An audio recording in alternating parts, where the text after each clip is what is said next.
try to hoop? Yeah, come on. Bet.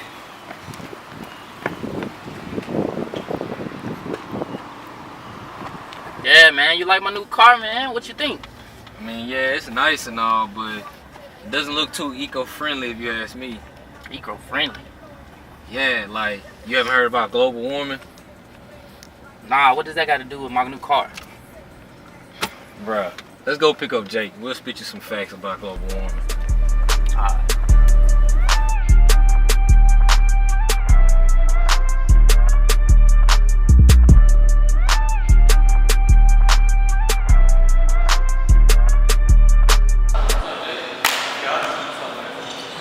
Hey, you know Josiah got a new car, man. For real, what kind? Dodge Charger. Dodge Charger.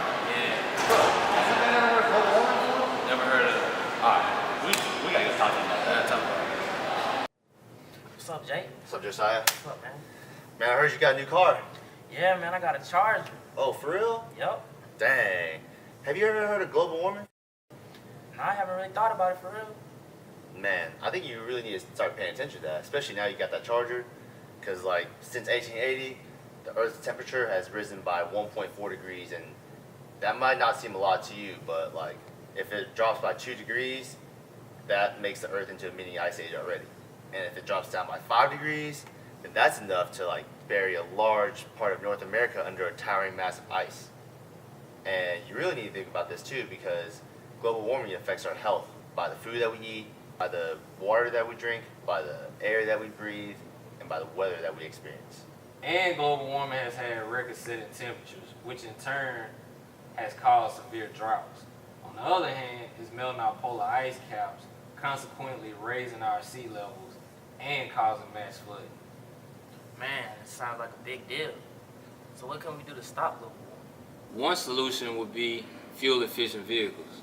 Fuel-efficient vehicles use less gas to travel the same distance as the less effective counterparts.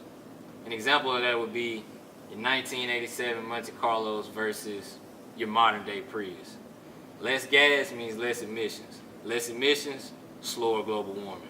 So we actually do have laws and regulations now. Back in the day, no one really had that because global warming wasn't that big of an issue, or no one actually knew about it. No one really knew how big of an impact it was doing to our environment. Now we have laws and regulations regulating like what kind of cars come off the production line. As of 2015, cars that are newly built can't come off the production line that emit more than 130 grams of carbon dioxide per kilometer. And by 2021, they want to reduce that number to even lower, to 95 grams of carbon dioxide per kilometer. We also use cleaner fuels. The gas that we use now is kind of dirty with all the ethanol content. So if we switch to cellulistic biofuels, that alone can reduce emissions by 80%. And the rest of the world are actually carrying out these systems called bus rapid transits, or BRTs for short. My professor actually is the associate director for the University Transportation Center for the University of Alabama, and he could actually elaborate a little bit more on that. Let's go talk to him for a little bit.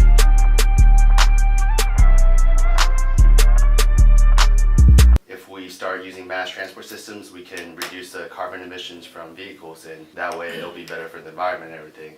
Tell me how bus rapid transit systems work. Well, so the idea behind a bus rapid transit system is it's sort of the best of both worlds between, you know, like a light rail or a tram system that runs above ground as opposed to like a subway or whatever. Mm-hmm. So it's like a tram system that runs on the city streets, you know, in the main transportation network, but it doesn't have tracks. I mean, it's a bus that runs on rubber tires, so it's not necessarily confined to a fixed guideway where the rails are.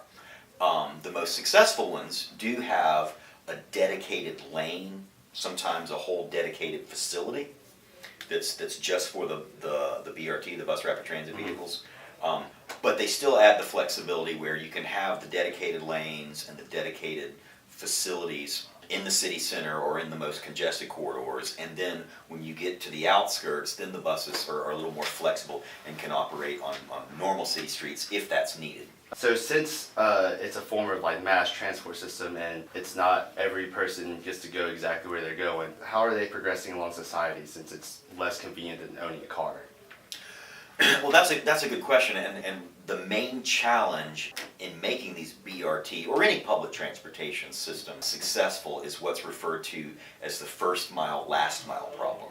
So that first mile is from your house to the BRT station, and the last mile is wherever the nearest stop. You know, you say you take the BRT from your house in the suburbs into downtown. The last mile is wherever you get off the BRT to wherever you go to work or school or wherever you're going. And so solving that first mile, last mile problem, that has been the biggest challenge with BRTs. And it's an interesting thing because to a certain extent, these things have started, and where you see them most are in developing countries. I mentioned Brazil, Colombia. There's a successful one now, although it has some growing pains along these lines, the first mile, last mile in Cape Town, South Africa. So the idea is, what do you do for feeder services? What's the best way? Because, you know, if you think about a lot of transit systems in the US, we have park and ride lots where you drive from your house and you park at, say, the Washington Metro system in DC, and you ride the subway. In some cases, you can do a park and ride lot for the BRT, maybe have a parking facility out in the suburbs or something. But a lot of times that defeats the purpose, particularly in the developing countries, because people don't have the cars in the first place. Right. So one of the things that's been successful is just having minibuses or taxis in developing countries that take people from the outskirts and feed the BRT system. Right. Okay. So you can imagine just a line, you know, the BRT route, and you've got little buses or taxis, and in some cases, like what they've done in like Lagos, Nigeria, is it's motorcycle taxis, and they just buzz back and forth, back and forth, and back and forth, and they feed the stops of the BRT. Right. One of the things is, as BRTs come online here in the States, you know, Portland, Oregon, and different places, one of the things that people are really looking for as a possibility, a potential to feed the BRTs are like Ubers, and particularly when you get to the point where you might have like automated subscription services, pod cars, and that type of thing. So you can imagine there's, you know, a little Uber carpool, or, you know, a little automated Uber that drives around the neighborhoods and picks up people. You know, 2, 3, 4, 5 people, and then feeds it to the BRT, and then just does it, that sort of thing. Man, those are a lot of solutions. So how can we start implementing them? I mean, one way is we need more fuel efficient vehicles on the road. More fuel efficient vehicles for the middle lower class to be able to purchase. Most people only have, you know, money for that 2001 that they can afford. They don't have the extra 20 grand to buy that eco-friendly Prius or Tesla or things of that nature. Well, laws and regulations are already being implemented by the federal government. New cars can't come off the production line unless they meet those federal standards. Policymakers should also put a price on those carbon emissions and use that money to invest heavily in research and development to improve low carbon energy technologies. So the rest of the world is slowly heading towards a mass transit system. Carpooling is so much more effective to save money, gas, and the environment. Being able to transport 50 people in one vehicle alone reduces the amount of carbon emissions by 50%, since most people commute to work or school or wherever they want to go alone. Alright, so how can we reduce vehicle emissions in the future? Honestly, in my own personal opinion, I don't see it happening anytime soon. I mean, people enjoy their old vintage vehicles way too much. From your 1987 Monte Carlos to your 1996 Impala, like, people aren't giving those cars up, and they're not about to stop driving. But I guess one way to, quote unquote, regulate how often they drive them would be the vintage license plate regulation. To register for it, you have to have a car that's over 30 years, and it regulates how often you can drive that car, meaning you can't use it for general transport. General transport meaning you can't drive it to work, school, or shopping. It can't be a commercial vehicle, it can't be a service vehicle, or you can't transport passengers and property with it as well. So I guess that's one way you can help the whole situation. Yeah, that would reduce it. Alright, so what about the other cars that don't apply for the vintage license plate? Well, cars under 30 years of age aren't going to go away either, because that's all lower income people could afford. I say the way we can stop these is by making BRTs or mass transport systems more efficient. They're cheaper, then they get more people to use them, and they're more efficient, then people will use them generally over cars. Paris, for example, they're actually banning the inner city of having cars or anything. So the only thing you can do when you're in Paris is you can walk, bike, which is good for your health.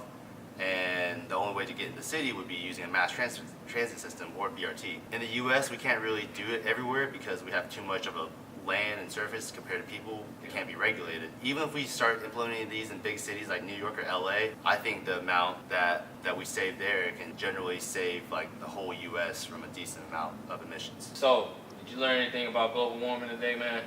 Yeah, man, I actually learned a lot. Alright, cool, man. It's like 6:30 right now. You think you can take me home? Yeah, man, I got you. Alright.